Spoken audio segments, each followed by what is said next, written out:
आचार पूजा पाठ गीता ज्ञान, रसिक भगवत द्रग दई अस खींच के मुख ज्ञान। ऐसा कौन ठाकुर है?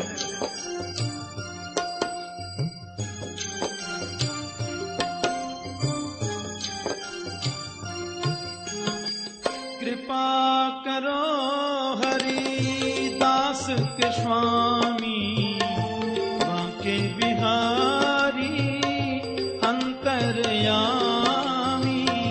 कृपा करो हरिदास के स्वामी, बांके बिहारी अंतर्यामी। कृपा करो हरिदास के स्वामी, बांके बिहारी अंतर्यामी। कृपा करो हरिदास के स्वामी, बांके बिहारी अंतर्यामी। अंतर्यामी मेरी छूटे ना भजन की लड़ी, बिहारी में तो कब से खड़ी तेरी अखियाँ है जादू भरी, बिहारी में तो कब से खड़े। गोविंद मेरो है, गोपाल मेरो है। गोविंद मेरो है, गोपाल मेरो है। गोविंद मेरो है, गोपाल मेरो है। गोविंद 2 मिनट गाइए। गोपाल मेरो है। राधा रमण बिहारी नंदलाल मेरो है। राधा रमण बिहारी नंदलाल मेरो है। वृंदा विपिन बिहारी नंदलाल मेरो है। वृंदा विपिन बिहारी नंदलाल मेरो है। श्री यमुना पुलिन बिहारी नंदलाल मेरो है। यमुना पुलिन बिहारी नंदलाल मेरो है। बोलो गोविंद मेरो है, गोपाल। ब्रजस्त्रिय कृष्ण विषक्त मानसा, विसृज्य लज्जाम रुरुदुस्म सस्वरम, गोविंद दामोदर माधवेति। हे गोविंद, हे दामोदर, हे माधव, ऐसा भाव से गोपियां उच्चारण करती रहीं। जब रथ की ध्वजा चमकनी भी बंद हो गई तो बस हताश उदास निराश होके जाने लगी। पर एक आशा फिर भी मन में जगी है कि गोविंद परसों की कह के गए हैं। चली आई गोपियां। पर अक्रूर जी ने यह सब देखा तो उनको बहुत बुरा लगा कि मैंने अच्छा नहीं किया। इन भोले भाले ब्रजवासियों के प्राण वल्लभ कृष्ण को मैं उनकी आंखों से दूर लेकर जा रहा हूं। मुझे नहीं जाना चाहिए। कंस के सामने जाकर के बोल देते हैं, भैया भली मुझे मार डालो पर मैं किसी के बच्चों को ऐसा नहीं ला सकता। और घर से निकलते ही जिन्होंने रोना भी शुरू कर दिया, कहीं कुछ गड़बड़ न हो जाए। गोविंद बलराम से बोले, काका जी के मन में कोई संदेह है गोए भैया जी? बोले हम बे।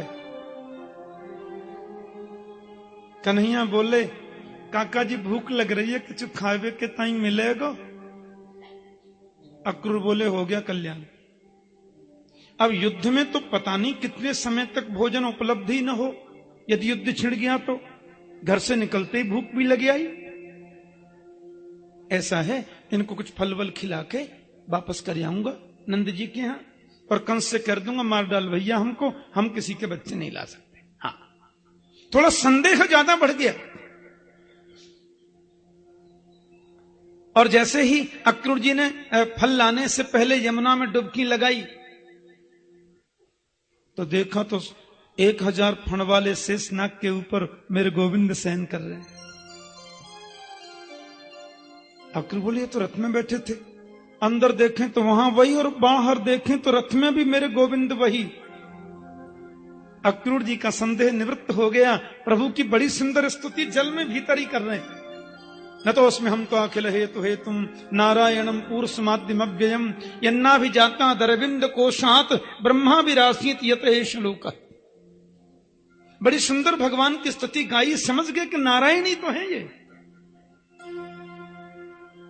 काका जी आप कुछ देख के आए हो का? अक्रूर ने कहा नहीं कुछ नहीं, पर मन में सोचा आज मैंने वो देख लिया जो बहुत पहले देखना चाहिए था। और ये देखो बड़ी सुंदर जगह आती है यमुना बाग। मथुरा से पूर्व जगह है यमुना बाग। और यमुना बाग में आकर के नंद बाबा और कृष्ण के मित्र तो पहले से ही रुके हुए थे, ठहरे हुए थे। कन्हैया वहां पे पधारे। अक्रूर जी बोले सामने जो बड़ी बड़ी अट्टालिकाएं दिखाई दे रही हैं, प्रासाद हैं, ये आपके मामा कंस की नगरी मथुरा। इसी में कोई मेरी कुटिया भी है, लेकिन मेरा मन था गोविंद आप रात्रि विश्राम के लिए मेरे घर पधारते और प्रातः चलते मामा के यहां। कन्हैया बोले जब तक मेरा कार्य सिद्ध नहीं हो जाता काका जी, किसी भक्त के घर जाने के लिए भी मैं बाध्य नहीं हूं। रात्रि विश्राम किया और प्रातः काल होते ही मेरे कन्हैया ने आज यमुना स्नान करके हाथ में जल लेकर के संकल्प कर लिया, कल सायंकाल का सूर्यास्त बाद में होगा, हम कंस का कल्याण पहले कर देंगे। ये उन्होंने संकल्प कर लिया। बोलो जय श्री कृष्ण। और अक्रूर जी ने जाकर के बोल दिया भैया कृष्ण बलराम को ले आया हूं, तुम जानो तुम्हारा काम। क्योंकि उनको विश्वास हो गया ना कि अब ये जाने वाला है, मेरे गोविंद तो उसका कल्याण कर ही देंगे। प्यार से बोलो जय श्री कृष्ण। और विश्राम किया।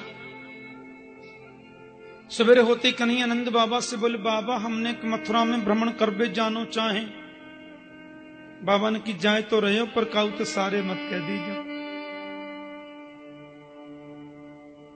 हमारे ब्रज में 2-3 गाड़ी बड़े प्यार से देते हैं, दारी के सारे, और भी 1-2 है, सब नहीं बताऊंगा। बोलो जय श्री कृष्ण। बड़े भाव से बोलते हैं, बोलंत हेला बचनंत गारी।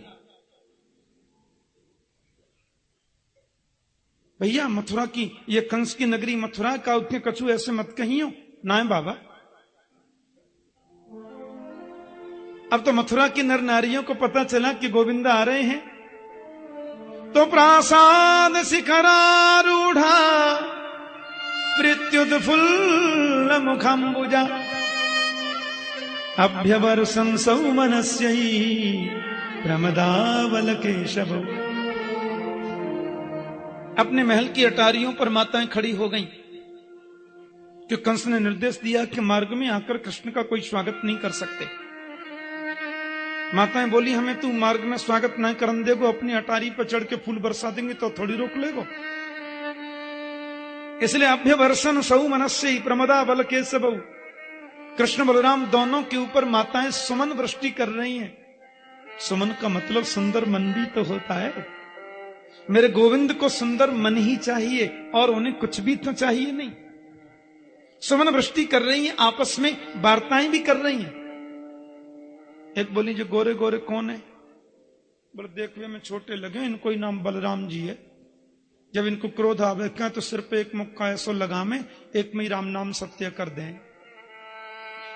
और ये सामले सामले है ना, 7 दिन की अवस्था में इनने पूतना को मार दिया। नदरानी यशोदा के आंखन के तारे हैं दोनों। बहन हमारा बहुत बड़ा भाग्य है, इनके दर्शन आज हमको सुलभ है गे। ऐसी कौन सी तपस्या करी नंदरानी ने, नंद बाबा ने, जो ऐसे सुंदर सुकुमार पुत्र जिनके घर जन्मे। तब तक एक मैया एकदम गंभीर हो गई, पर गंभीर होकर के बोली मैंने तो कछु और ही सुनी है।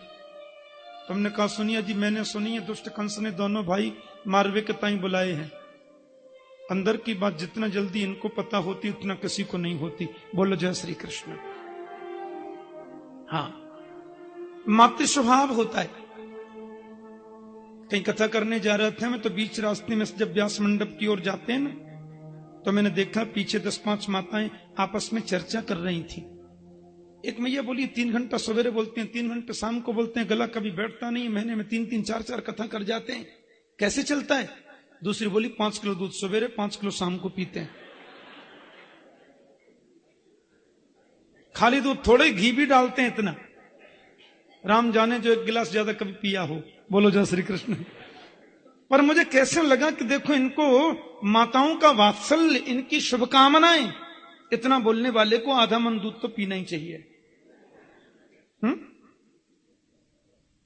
बहुत स्नेह होता है। भाई लोग तो थोड़ा एक बात बताऊं, ये भाई लोग जब 2 एक जगह मिलते हैं तो ज्यादा बात नहीं करते, नमस्ते नमस्ते, फिर उनका मुंह पूरब में, इनका मुंह पश्चिम में, आपस में सोचेंगे धनी होगा तो अपने लिए होगा, हम पहले से काय को बोल रहे, बोलता ही नहीं है। वो सोचता हम ही काय को बोले, 4 गाड़ी है, टालियन पत्थर लगवाया अभी नया, हम कोई कम है क्या? ये पहले से बोले, मैं काय को बोलूं? ईगो प्रॉब्लम रहता है। पर हमारी बहनों में ये बात नहीं है। बहनें जब एक जगह 3-4 बैठ जाएं तो सत्संग प्रारंभ, और जो बड़ी होंगी ना वो शुरुआत करती हैं। ये कोई भाव नहीं रहता मैं इतने घर की बहू हूं, इतने बड़े घर की बेटी, ना ना, ऐसा कुछ नहीं। पहले तो थोड़ा सा मुस्कुराएंगी जो बड़ी होंगी, और मुस्कुराते मुस्कुराते पूछेंगी कहां से आई हो। जब वो ये प्रश्न कर लें तो समझना ये पीरियड अब 45 मिनट में खत्म नहीं होगा, लंबा ही चलेगा। भाव होता है, स्वभाव होता है, हृदय में बड़ी निर्मलता होती है, और बड़े शुद्ध भाव से सब पूछ भी लेती हैं। हाँ, अब तो जितनी माताएं बैठी हैं, बहनें हैं, सबने दुर्गा माता के चरणों में प्रणाम किया। हे कात्यायनी मैया, हे दुर्गा देवी, हे काली माता, हे पथवारी मैया, हमने कोई पूजा करी हो, कोई पाठ किए हो, बाको संपूर्ण फल इन दोनों भैयान को मिल जाए, और कंस इनको बाल बांको भी नहीं कर सके, दोनों स्वस्थ और सानंद रहे। दवा से भी ज्यादा ताकत दुआ में होती है। मेरे गोविंद उनके अभिवादन को स्वीकार करते हुए चल रहे हैं, बल्कि उनको प्रणाम करते हुए आगे जा रहे हैं। अब कन्हैया के संग जो सखा चल रहे हैं उनको बड़ी शर्म लग रही है। भोले भोले सखा, कोई 5 वर्ष, कोई 7 वर्ष, कोई 8 वर्ष, कोई 10 वर्ष का। कृष्ण बोले क्या बात है? रहने भैया, हमें तो बहुत शर्म लग रही है। अब हमें क्या पता है कि मथुरा में हमारे ऊपर ऐसे फूल बरसेंगे? पहले पता होती तो नई बगलबंदी पहन के आ जाते। अब जिन वस्त्रन को पहन के गौ चरावे जाए, हम तो बिन को ही पहन के आ गए। ये भोलापन ही तो गोविंद को बहुत भाता है। हम बनावटी हंसते हैं, बनावटी बोलते हैं, बनावटी चलते हैं, ये कुछ भी गोविंद को तो अच्छा नहीं लगता। ये मनस्थिति है। कृष्ण बोले ठीक है, व्यवस्था करता हूं तुम लोग। ना ना, हम यूं सोचे भैया कि जब मथुरा में प्रवेश करते ही हमारे ऊपर ऐसे फूल बरसने, स्वागत है रहे, तो मामा के दरबार में तो जाने कितना स्वागत होएगा। कृष्ण बोले हाँ, आरती की थारी लेके खड़े मामा जी द्वार पे, करेंगे तुम्हारी पूजा। लेकिन गोविंद ने सोचा कि इनके मन में ऐसा भाव है तो मैं उसको बदलूं क्यों इनको दुखी करूं मानसिक रूप से भी। कन्हैया बोले ठीक है, कछु वस्त्रण की व्यवस्था करूं? बोले हाँ भैया, है जा तो अच्छी बात है। रजकम कंचिदायांतम रंगकारम गदाग्रज दृष्ट्वा याचत वासांसी धौतानन्युत्तमानि च। यमुना के किनारे किसी धोबी को आते गोविंद ने देखा। बड़े सुंदर सुंदर वस्त्र उसने रस्सी पे टांग रखे। कंस महाराज के घर का धोबी है। हाँ, और महाराज कंस के घर का धोबी है तो छोटे मोटे आदमी से बात तो कर नहीं सकता। राष्ट्रपति जी से मिलना बहुत सहज है, पर उनके पीए से मिलना बहुत कठिन है, क्योंकि उसमें वोल्टेज ज्यादा होते हैं। कन्हैया धोबी के पास में गए, बड़े प्यार से बोले मामा जी राम राम। ठीक है, क्या बोलो?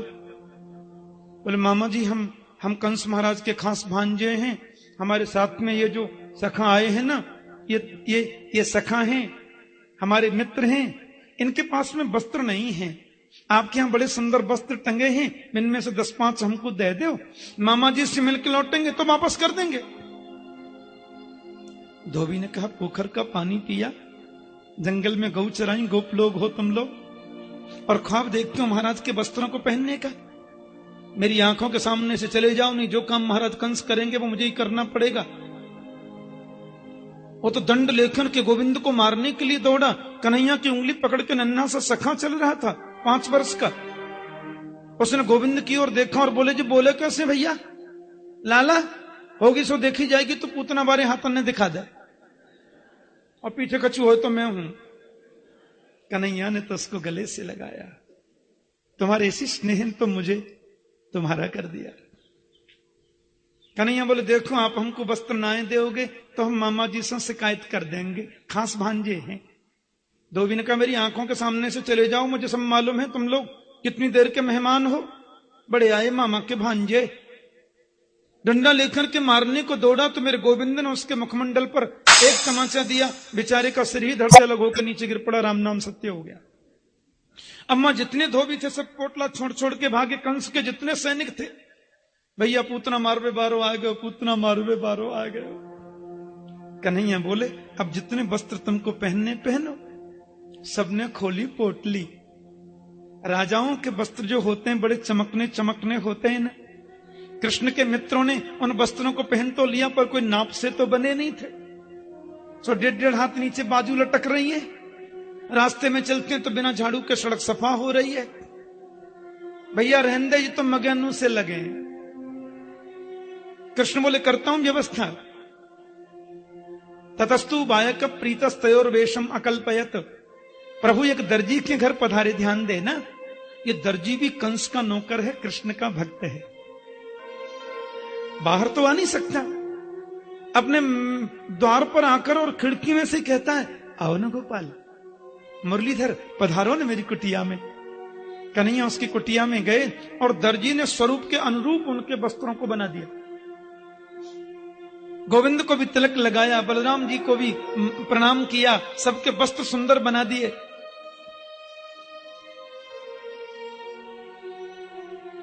ब्रजवासियों की 3 पहचान है, वस्त्र बड़े सुंदर पहनते हैं जो खांटी ब्रजवासी है ना।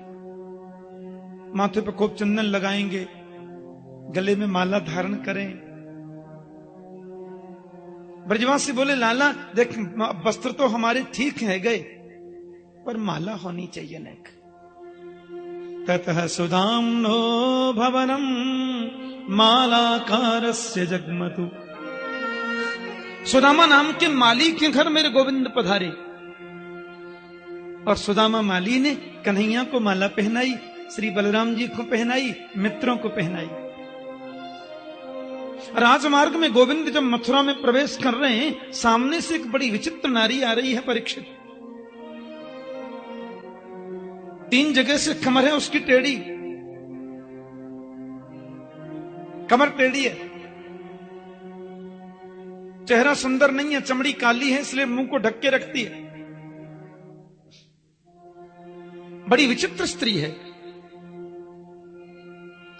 समाज में अपने आप को संभ्रांत और सुशिक्षित कहलाने का नाटक करने वाले लोग उस नारी से बात करने में भी अपनी तौहीन समझते।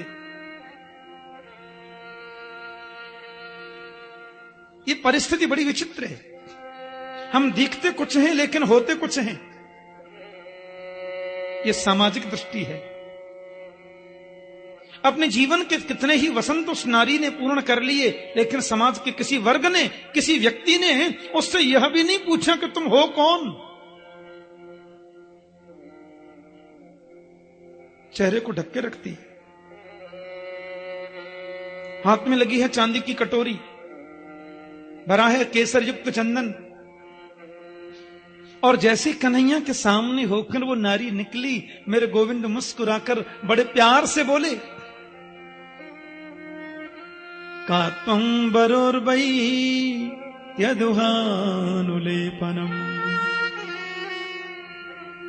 कस्यांगने वा कथयस्य साधुनः दह्यावयोरङ्गविलेपमुत्तमम् श्रेयस्ततस्तेन चिरात् भविष्यति। देवी आप कौन है? आपका परिचय क्या है? ये सुंदरी जी आप कौन है? उसका तो मन रूपी मयूर नाचने लगा, हृदय रूपी समुद्र में आनंद की हिलोरें मानो उठने लगी। मुझे सुंदरी किसने कहा? आपसे पूछ रहे हैं हम देवी, आपसे ही पूछ रहे हैं। अपना परिचय दीजिए, और यदि आपको बहुत अच्छा लगे तो हाथ में जो सुंदर केसर युक्त चंदन है ना कटोरी में, वो हमको लगा दीजिए।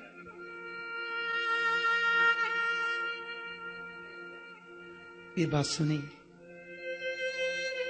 उसकी तो आंखों से आंसू झर पड़े। बोले दास्यास्म्यहं सुंदर कंस सम्मता त्रिवक्र नामाह्यनुलेप कर्मणि किमद्भावितं भोजपतेरति प्रियम् विना युवां कोन्यतमस्तदर्हति। मैं कंस की दासी हूं महाराज, कंस की दासी हूं मैं। मेरा जन्म कहां हुआ स्मरण नहीं है। आंखें खुली तो कंस के दरबार में अपने आप को पाया। नाम तो मेरा सैरंद्री है, लेकिन कमर 3 जगह से टेढ़ी है ना, लोग मुझे त्रिवक्रा बोलते हैं। त्रिवक्र नामा ह्यनुलेप कर्मणि। आप मेरे चमड़े को नहीं देखना, जरूर काला है, लेकिन मेरे द्वारा घिसा गया चंदन महाराज कंस को बड़ा प्रिय लगता है, और मेरा मन कहता है कि आज ये चंदन सिवाय आपके किसको लगाऊं। बिना युवाम को न्यतमस्तदर्हति। मेरे द्वारा घिसा गया चंदन आप स्वीकार करेंगे? कृष्ण बोले लगाओ ना। अब कुब्जा ने पहले बलराम जी को लगाया, कृष्ण मित्रों को लगाया, मेरे गोविंद के माथे पर चंदन लगाने लगी। प्रभु के नेत्र सजल हो गए, क्योंकि उसकी चमड़ी गोरी नहीं है, समाज में प्रतिष्ठा नहीं मिली, लोग इससे बातें करना तौहीन मानते हैं। मेरे गोविंद ने कहा देवी जरा मेरे पास में आओ, और जैसे वो पास में गई, 3 अंगुली कन्हैया ने उसकी ठोडी से लगाई, अपने चरण के अंगूठे से उसके चरण को दबाया, और जरा सा कमर पे ऐसे इशारा किया, सोई वो तो सीधी हो गई। बोलो जय श्री कृष्ण। एकदम सीधी हो गई, चमड़ी का कलर चेंज हो गया जी। कि रूप पेसल माधुर्य हसितालापवीक्षित, बड़ा सुंदर उसका रूप बन गया, अप्सराओं जैसी सुंदरी बन गई। ये सब कैसे हुआ? क्योंकि मूकम करोति वाचालम पंगुम लंघयते गिरि यत्कृपातमहं वंदे परमानंद माधव। आहा, मूकम करोति वाचालम। मेरा गोविंद कृपा कर दे न जी, तो गूंगे व्यक्ति को वाचाल बना दे, कोई बड़ी बात नहीं है। मेरा कन्हैया कृपा कर दे तो लंगड़ा व्यक्ति पर्वत को लंघ जाए। कुब्जा सुंदरी हो गई, इसमें आश्चर्य क्या है? लेकिन उसने तो हाथ पकड़ लिया, मेरे घर चलना होगा। गोविंद बोले आऊंगा, अभी नहीं। एक सैनिक ने आकर कंस से कहा महाराज जी, अपने जीवन में सबसे बड़ी गलती आपने आज की है। क्या? कृष्ण बलराम को यहां बुला के, अरे अच्छा वहां रहते तो हम राक्षस भेजते रहते, कोई आपत्ति नहीं थी, आपने यहां क्यों बुला लिया? आते आते आपके वस्त्र धोने वाले को मार दिया, आपके दर्जी से कपड़े सिलवाए, आपके माली से महाराज उसने देखो माला पहन ली, और वो आपकी दासी। कंस बोले आज आई नहीं, बोले अब आएगी भी नहीं। दासी थोड़ी ही रही, वो तो देवी बन गई। लेकिन पूर्वाग्रह से ग्रसित जिनकी बुद्धि होती है, ध्यान देना, उन्हें सत्य का दर्शन नहीं होता, और सत्य उनको सुहाता भी नहीं है। अभी भी कंस मान लेता कि यह परब्रह्म है, क्या आपत्ति थी? लेकिन जब सैनिक ने कहा महाराज ऐसे ऐसा उसने कर दिया, आपकी दासी को सुंदरी बना दिया, कंस ने सैनिक से कहा, सुनो, जादू वादू भी जानता है क्या? मालूम नहीं, मेरे सामने कोई जादू नहीं चलेगी। ये पूर्वाग्रह से ग्रसित बुद्धि सत्य को नहीं देखने देती, सत्य का दर्शन नहीं करने देती।